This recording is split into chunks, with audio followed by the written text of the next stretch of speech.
Hi, everyone. Welcome to week 7. This is our last week before spring break. We're talking about chapter 3 this week, digital gaming and the media playground. We're also covering gamification and algorithms. You should have already skimmed the chapter before coming to this lecture, so it'll make more sense to you. We're going to look at the early history of electronic gaming, its roots in penny arcades and mechanical gaming, the evolution of electronic gaming.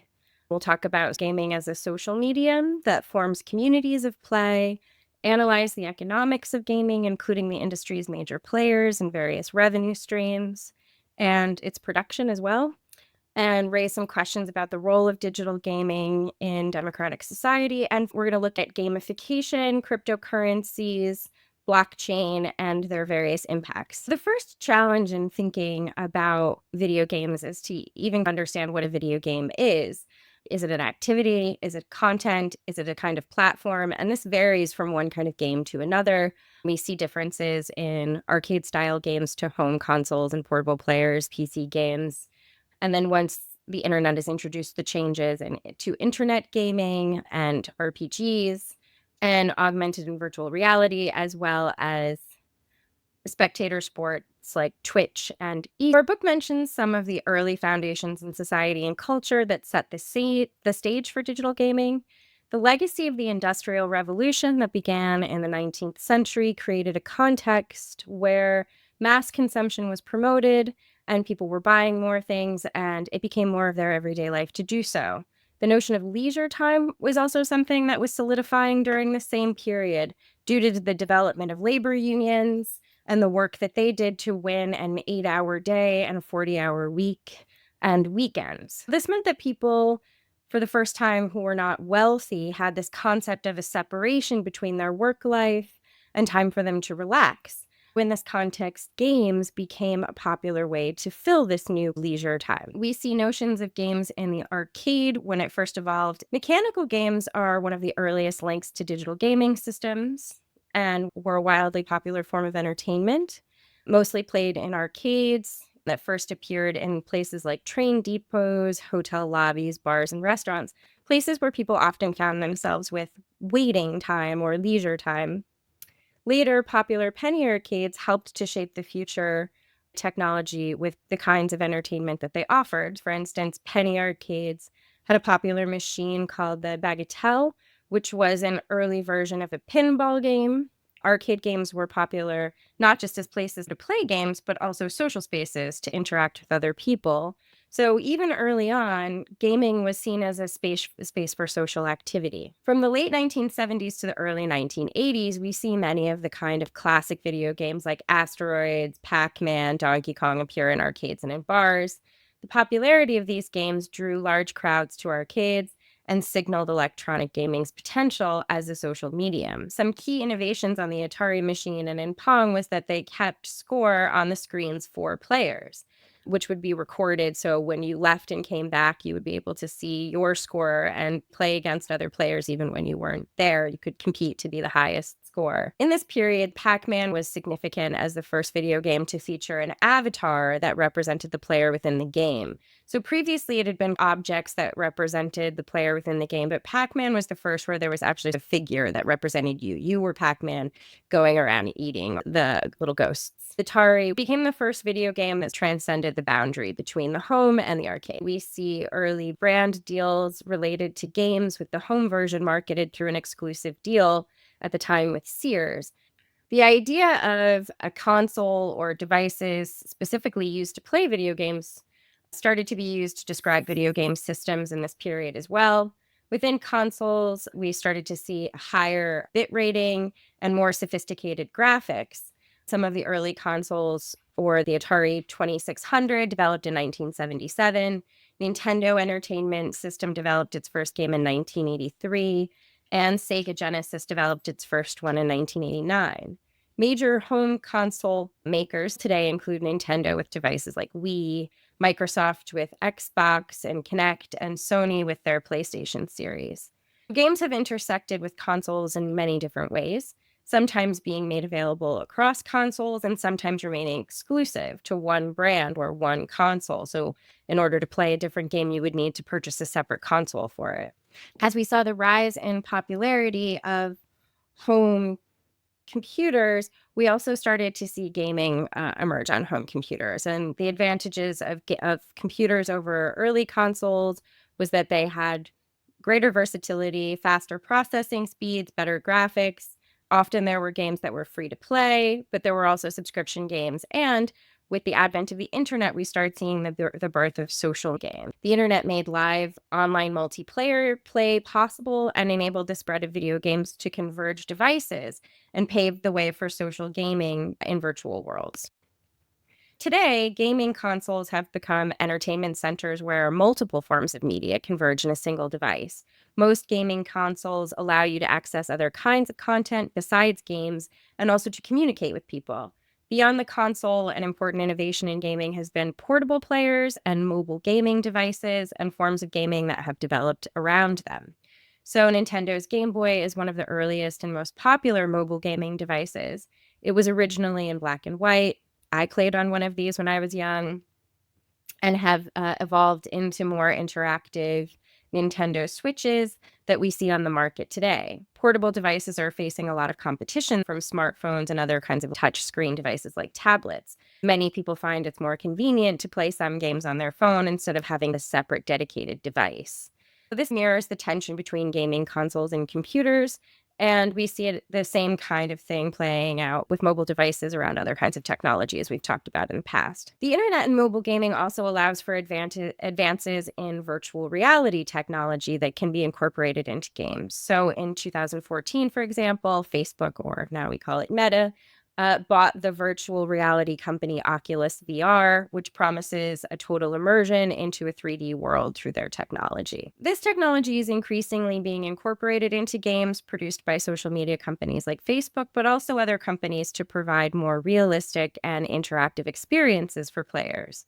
We see this with Nintendo Wii, where you can use the controller motions with your body. That's more interactive and more of an experience. So more games are trying to use that in their systems. One popular form of digital gaming is massive multiplayer online role-playing games. These games are set in virtual worlds and allow large numbers of players to play at once. Online fantasy sports games are also a widely popular genre, especially on social networking sites. There are many genres of video games: action games, shooter games, adventure games, role-playing games, study and simulation games, casual games, and themed games like sports, music, and dance games. Action and shooter games make up the majority of the market today in terms of game sales, subscriptions, and player accounts. All video games are regulated and categorized by the Electronic Software Association, or the ESA, which organizes these games by types of gameplay. Gaming is something that we can do individually, but there are also many ways we see community intersect with gaming today, just as it did in the past. Inside many games, there are forms of group play like pickup games, guilds, or clans, games that allow groups to play into communities through voice and text within the game, giving these games a very social aspect. There are also many places and ways that we can access these games as well, including pay models. So your game stores and forms of digital distribution are all currently used on the market today, with more and more games becoming digitally accessible for purchase and download. And many of these games add to the social aspect of gaming because they're more accessible to a greater number of people to download on their phones or mobile devices or computers in order to connect with people. Outside of the games themselves, there are also many communities centered around gaming as an activity. These groups often create collective events, places where gamers can share knowledge and ideas with one another. Modding, for example, is a popular topic of discussion where players discuss how to alter the gaming devices or games themselves to achieve different kinds of gameplay. Game sites like GameStop.com and PennyArcade.com are also places where players come together, dedicated social groups, as well as on social sites like Reddit. Often you'll find spaces for people to share tricks and tips or modding adjustments, etc. There's also many gaming conventions that support gaming communities like Penny Arcade Expo, BizCon, the Tokyo Game Show, and E3. Digital gaming has impacted media culture beyond the gaming industry. For example, fantasy sports leagues have spawned a number of draft specials on ESPN. on a regular podcast on ESPN Radio. We see games being turned into movies, and video game spin-offs are common for blockbusters and in the other direction. Comic books and animation have also inspired many video games, and sometimes in the other direction as well. Finally, gaming itself has become a highly popular competitive activity. With the rise of esports and spectatorship of sports, a multiplayer video game can be played competitively for spectators, typically professional gamers. The first video game tournament was held in 1972, and developed leagues and tournaments grew in the 1990s. The first 24-hour cable gaming channel was developed in South Korea in 2014. Spectators can either be in a live audience or part of internet audiences through things like Twitch. And they're played much like an athletic event and follow certain rules. There's a referee that officiates the game. There are sports casters whose profession is to comment on the game, explaining what's happening in real time. In esports, following this trajectory of traditional sports, colleges and universities have actually begun recruiting and offering scholarships to esport athletes that are often underwritten by big media contracts. Robert Morris University was the first U.S. university to offer a college scholarship to esports athletes. And esports can now be a medal event even in the 2022 Asian Games, which is the world's largest multi-sport event except for the Olympics. All of this is further developed by the existence and development of Twitch and its rise to popularity. There's a great video linked in your module for this week. Definitely go check that. Check out this short video on the rise of Twitch, talking about how this has really changed gaming. So we also see increasing intersections between digital gaming and advertising in several ways. In advert games and also in-game advertisements, meaning game advertisements inside the game. So advert games are one form of this where we see brands creating a game based on their product or promotional purposes. And another way we see advertising is this in-game model where there's ads are integrated as billboards, logos, storefronts, etc. within the game, as you can see here on the bottom. There are numerous concerns about gaming and its impacts on individuals and culture. One of these is gaming and addiction, because we know that gaming releases a certain amount of dopamine in the brain, which is the chemical that your brain feels in its reward center. This can be something that becomes really addictive for people. Additionally, some studies have associated gaming with increased incidences of depression, social phobias, and increased anxieties. These studies have indicated that these concerns about addiction are likely to affect males more disproportionately than females. Games are often addictive by design with elaborate achievement schemes. Some argue that that there should be much more strict regulation because of these negative potential impacts on people's psychological and emotional health. There's also a link to this short documentary in your module this week called Left Field, which gives you more information about this concept of social isolation and depression around gaming. Additional concerns linked to gaming are violence and misogyny. The question of violence around media and youth has existed in pretty much every form of media that's ever been delivered to youth. We saw this in Penny Dreadfuls, but we see exceptionally high social concern around video games. Most games involving combat are intentionally violent, and this has raised concerns over personality traits or certain types of players who are attracted to these games and what kinds of tendencies they can encourage people to develop. So, for example, in the 1999 Columbine High School massacre, the gunmen practiced their plan to execute members of their community at their school through a shooting-based video game. Additionally, misogyny and sexual harassment is also a major concern tied with gaming, as many popular games such as Grand Theft Auto position women in very sexualized ways and allow them to be the focus of violence, and this sort of spills out often into communication in multiplayer games. The gaming industry has been largely shaped by men, and many argue that implicit biases against women and misogynistic tendencies are inherent in the industry and the games produced by it. The issue of misogyny in gaming is the focus of the documentary GTFO that we'll be watching this week. If you're interested in writing about that, please do. It tells the story of sexual harassment of female gamers and programmers. There have been some attempts to address concerns about gaming through regulation. In the late 1970s, a game called Death Race spurred the first public outcry over violence in gaming and produced calls for games to be classified and rated based on their content. This led to the establishment of the ESRB, the Entertainment Software Rating Board, which labels games based on their sexual and violence content, which allows them to be sold only to a specific age group. The first attempt of this was in 1993. The Senate held hearings regarding concerns about the effects of violent video games, especially on young people. The gaming industry implemented a self-regulation system. They were designed to inform parents about sexual and violent content, and these were voluntarily constructed by the gaming industry as opposed to the ESRB. California proposed to restrict the sale or rental of violent video games to minors and implemented fines for stores that didn't comply. In response to all of this fear and anxiety about the effects of video games, I wanted to introduce a short video linked in your module for this week by Daphne Bavelier, trying to sort of argue that despite all of these fears and anxieties, there's also a lot of potential good that comes out of gaming and game spaces for different kinds of mind frames. It's a great TED Talk if you want to check that out. Much of the ownership in the gaming industry remains the same today in terms of those making devices as it has historically. But there has also been more diversity in game publishers in recent years. There are more independent companies and crowd-funded games getting developed.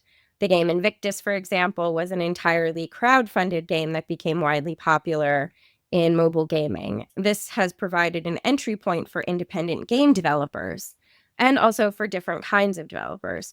The cost of entry has decreased substantially with these different kinds of development potentials, but it still has its limits as time and money are still needed for game development, specifically a lot of time.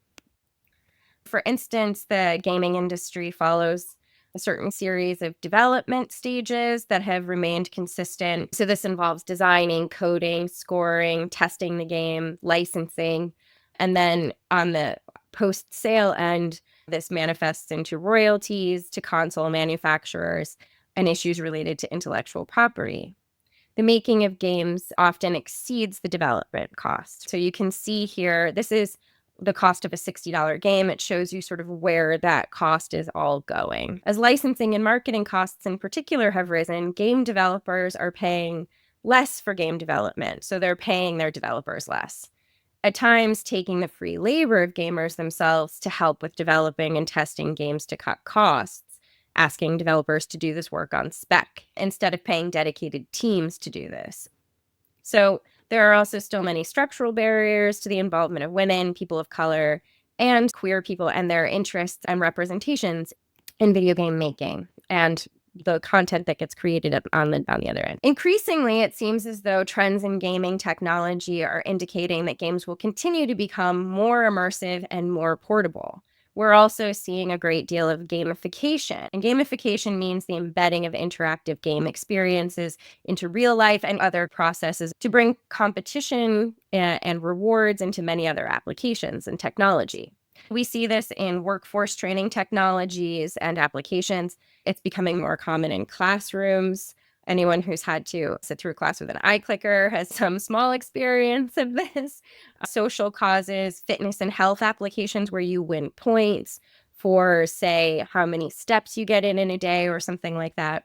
So various industries are embracing gamification or the use of gaming and game design techniques to engage their users better. So for example, businesses are now spicing up their marketing campaigns using cutting-edge technologies to realize engaging risk and reward mechanisms. A lot of this is because of the expansion of blockchain and its power to create secure record keeping and enable transactions through cryptocurrencies. And this is what makes it suitable to gamification.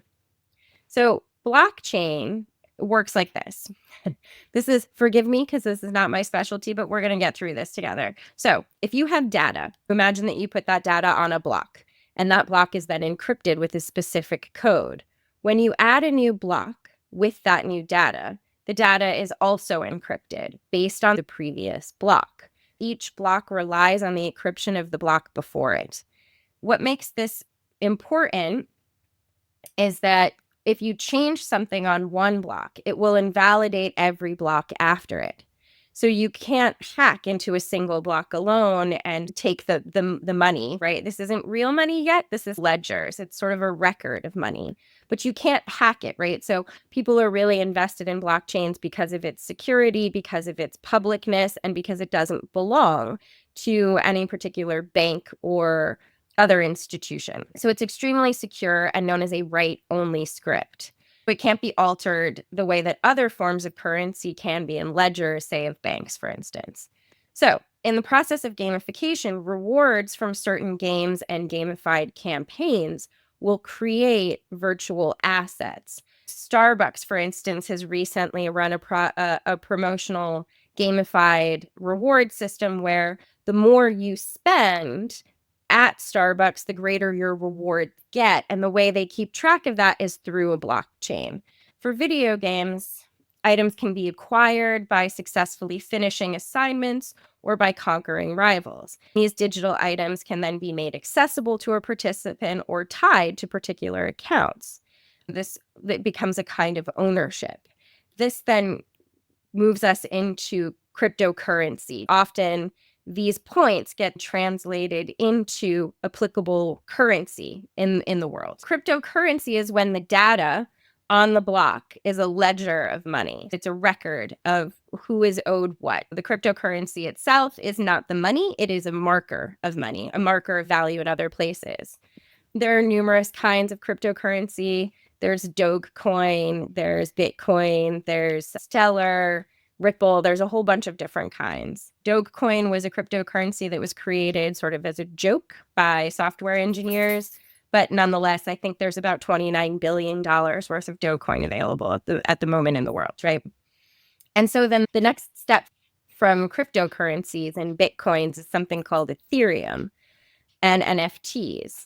And so what that is when the data on the blockchain is not merely a record or a ledger of a financial obligation. It is instead a smart contract, an automatically generated contract. So it automatically executes a contract rather than just recording financial information, but allows for exchanges, like a digital vending machine. You put in some kind of coin and you get something in return. A button is pushed and enough cryptocurrency is available, then an automatic contract is executed and ownership is triggered. Now, what marks what NFT stands for? Non-fungible tokens. These are tokens of unique value. Unlike traditional or even cryptocurrencies, which can be divided up and used to purchase other things. So a single dollar, if I have a dollar, right, that can be broken up into 4 quarters and used to purchase anything. An NFT is unique and can't be broken up and can't be used to purchase something else. It could be traded for money that can be broken up, but it itself cannot be. It has unique value. We see the rise of NFTs in the last several years, primarily around things like digital media. This image that you see here is a collection of an artist's whole work. And this is an NFT that I think was purchased for some insane number of millions of dollars. I can't recall. But what that means is that the person, they don't own the rights to those images. Those images can still be printed in other places, but they have this non-fungible ownership of this containment of these things together. It is a record. It is a token that they own of this representation. For me, it's tricky to wrap my head around. It might make more sense to you guys because it's part of the world that you're all growing up in. But for me, it's still kind of hard to wrap my head around. So forgive me if I'm explaining things you already know.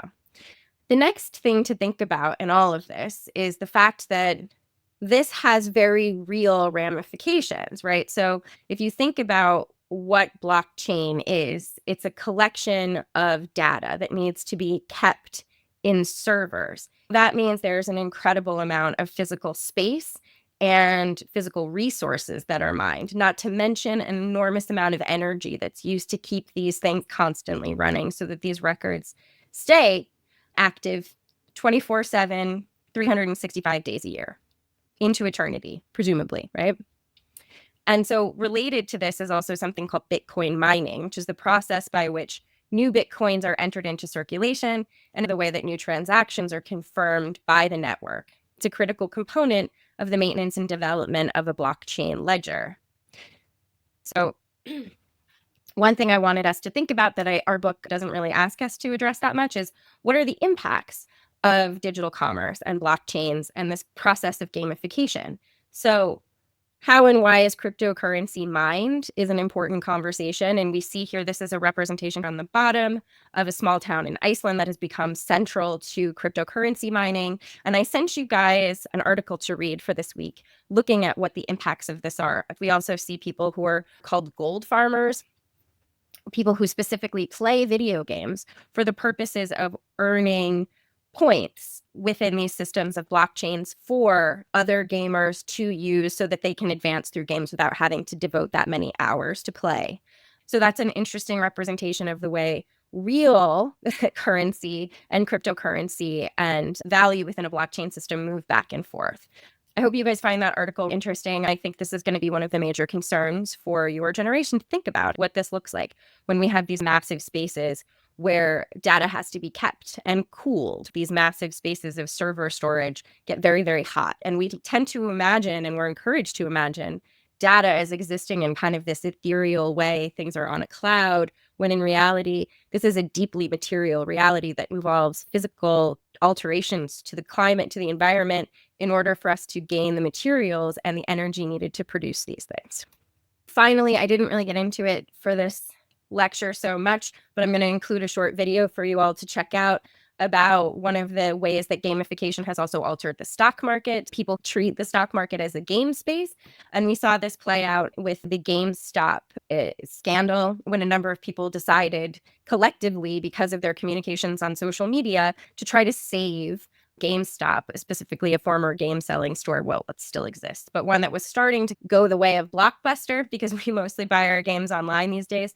People sunk a bunch of resources into it on the stock market, raised its value really quickly. And a lot of this happened through cryptocurrency and blockchain. So I included a video for that for you guys as well. That's it for our lecture this week. Again, I'm not going to see you until we come back from spring break after this. So be sure that you read chapter 3 and the articles and other materials. Do the learning curve and the chapter quiz as usual. Additional readings are part of your participation activity, so make sure you pick one that you find interesting. We're continuing with our mass media mini lectures. This is our last round before we take a week off for spring break. We've got some cool things coming up for this. People who are going to have much more interesting insights into gaming than I do. You have 2 writing options available this week. Both of them are content analysis options. One is watching a documentary called GTFO, which I talked about in the lecture.